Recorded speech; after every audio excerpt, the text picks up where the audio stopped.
Mr. Wheelchair Official Channel atangin ania kan lo riat danin nimin Mars ni som paria sang ni som ni pathum khan in thian hawa in ramkal chu savomina bei thut chawnin kan lo hria khongain thil thlen dan chan chin kha kim chang deuh hlekin min hril thengem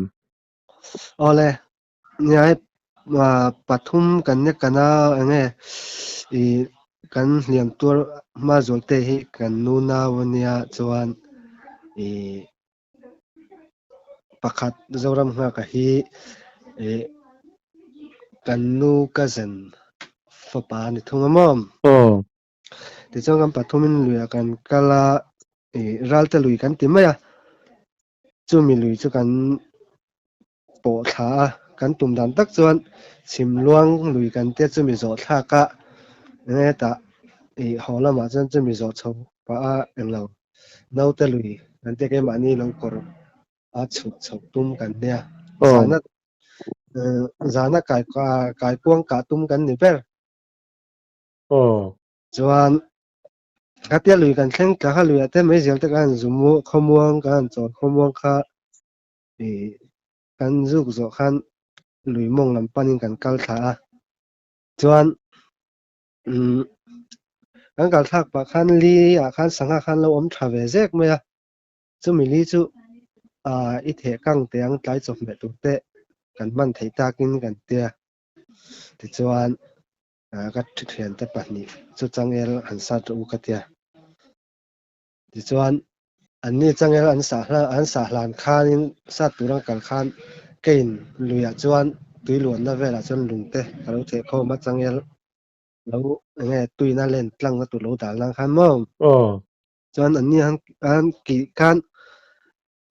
ma ni a hmuna an nge kanal ta seidan ka kalpui ta seidan chuan changel khate pakhat kan ki thua pakhat kan ki thung ma sak zo ta thlang lam hoina tluan tia ti chuan pakhat zok an hnung zok kha chhak lam hoina tlu ta mo khan chhak lam hoya tlu kha savom kha aron chhuak ani puk nge ni don ni lungke ka kar tangin aron chhuak an tia khami ron chopa han lung lian deuh mai hi ron pal phong hlol mai an tia chuan khami an hmu rual khan an aw ani chuan khami richel chul kha enge mo richel chul le an uang nge ni enge mo an ti le ka tia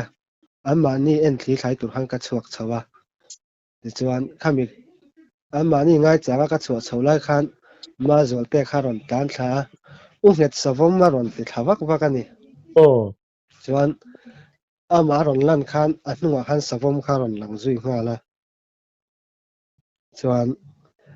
engmah hman ro kenga kal kha ni bik ta si lawa kha tian au vel kha enge mon ti ni ti han en kha kan ni ta chuan katlan thale ka chem kala ma zol te ka sira atlan thave ta chuan kha mi atlan thla kha chem kala han ka zuya ma zol te seidan chuan mi kan hiam tur ber mo a seidan chuan hruia ka in pal thu ni ka hria tia chuan ka in pal thu ka ding ka tlan le tur kha ka ke hian min on hama tia khami hama khana tlu ta mo ti chuan ang khami ham na kha ngal a khup noi hi pil boka chuan amal veilam panga hian a ngo anyang chu uzung tal te don hian a pang ve ve hian a kwa ti chuan ama kha ma zola kha a mai han se tum kha na han aron bua ma zola khanin a oma khan alo nem ve vak alo than ve vaka chuan aron se tur kha akut veilam hianin a mai kha lo venga kut kha ti zang thalamo a zong in alo chona chuan akut zung chal le zung bin kara khanin aron se le ta khamia se lai ta kha ke ka thleng thla lam ni venin kala thleng man lo dewang kha tianga an lo in bo tak ra kha chuan ti vak ngeina ka hra ta bik si lo ka bang ang ve ka au ta vak vak ani khami ka au thoma khan sa asavom kha aron le hoya min hmu ta kha chuan in sa seng ve ta mai ni ani chu ti chuanin akal chhoupui pakhat zawk kha a thian pa kha savom kha na beilem lo tina ni mo be lo ama ma zo kha ron tlan tha kha tlan tha zo kha ron nge ni don ta ni ber mai na ti chuan ani a thian pa zawk chu eng tin nge a om ve tak ham hai ren khom me chan ni khuwa ka hriat chun ti ani khu ama se ni khu kan hria kha ka ron film kha chak lam pang zo ka tlan chho ve ro ta te ani chuan tun hmain kha tuna van duina in to na hmuna hian savom te an lo hmu to thinem an hmu to thu vel te kha mi soite kha in hre to reng reng em ai hre lo hla lut tuk lo wa nge no pang do ho po kal phak ve do na ni wang hian no pang te pon kan kal ve thina savom hi chu om ti po hi an kan hrawak lo hulai ve chun ani chu ma zual te anen chuan in huai sen dun le mai hlau mi alovin savom in lo be le ta ti chuan nangma po i huai sen hle mai thian te van duina tok savomina a be mek tlan chiat san lova chan tura ma zual te omna lami han pan ngam hrim hrim po khai huai sen hle maya ti chuanin savoma kha eng tiang tiat vel nge niang sum eng zat nge ti chuan nu nge pa nge ti vel te ka riat theim ama kha ain ti puk ain ti nge mul te kha ding ain ti puk khop me mo kan rin dan chuan sum nga por ve chu ni veng a su kan te anu le pa lam pang kha chu ril ro chuan om man lo khop mai ani chuanin ma zual te kha kan lo hriat dan khanin zon hawngai te khan nin kan lo hria ti khanin van duina in an tok kha OMA lam kha in phone ngal nge khalai vel kha min soisak le theng em khoi chu tia savom ain sa seng ta kha chuan kan khoram lam panga khorulian ram lam mo kanin sa seng du na chu kan thiam pa pakhat chu kan ka awa ran chu thlaro ka tia kan pathum kan howa chuan kan ram lam pan chuan in kholam pan chuan kan chhota ni huna khan ma zola hliam kha tua mang a thi du si ka tia ama ro chu sa le khan kan lein nai ani lein tha then na kha la lo ni ara le lam mai kha ni sia kan hlau thong le deuh kha na chhaka ka in son chowa tlai huna khan in tuam felang a thi du sia thi sena chhuana satlu tuk chuan ni khuwa te hre lo wang ka tia ama zola ber kha hlau na la man lak lo nen akal chho zela thui chho ve deuh to tia khan ka au ding lumia hnung bera ka kalamo chuan gam cha te kha kan kenga gam cha te khan kan tuam nok nok a chuan ra le lama te thom neu neu te kha oma sawa thom nge ni don ni hlau na lo lut lak lo to a ka kanau te pahnia mo an thla kha muang lo boka kan lein sa seng hla lo bok ne na rong kal le khan hlau khan kal le phot meng un tia ani chuan khilai ka hoi kola nge van nge bo ruak eng hnai lam hi ipan ang utlang ani mayang khilai kan chhuat so chuan thlamon thak rong ka tia chuan chumi pem kan in tuam lai vel chuan kan OMA president hi ka han phone a ta chuan kan president he chuan hei savom min be kan savom nen kan ti pala ma zol te hliam tlat mai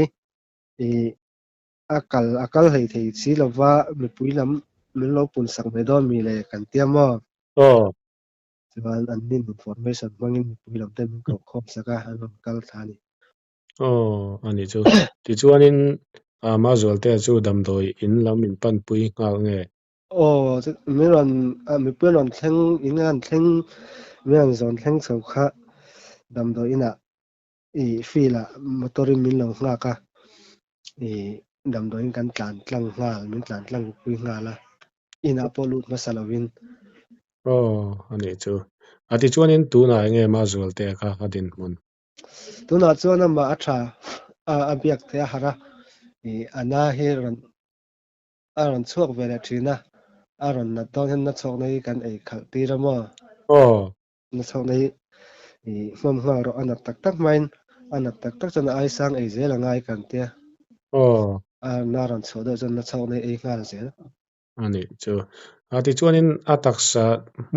ataksa hmun danga te khanin a hliam a tur em nge tur lem lo ban vela hian a ham na deuh hi om boka mo chuan a khup hnuai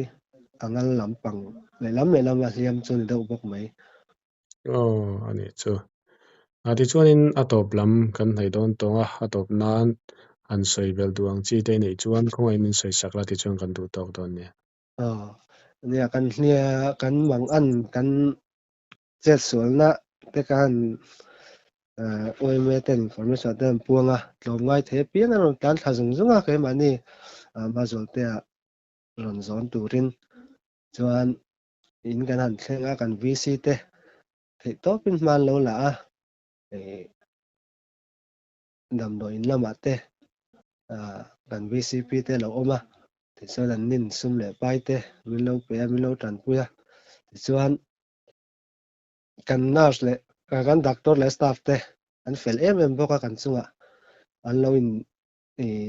savomin min bei tian hriat rual khanin thei to pen lo in buat sei ni kan ruan nei ang khan lo in buat sei a chung te le kan forest aro te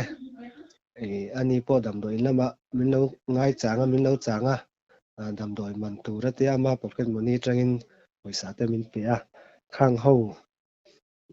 chunga khan lom thu ka soi ni sela kan tan tha le tha hrui te sum le pai ten senga an chunga thinlung takin lom thu I channel kal tlang hen lom thu ka soi ni hei hun chep tak kara pung het in kom na hun thatak mai min siam saka chunga ka lom lutuk ale ni po le mang tha mu tuile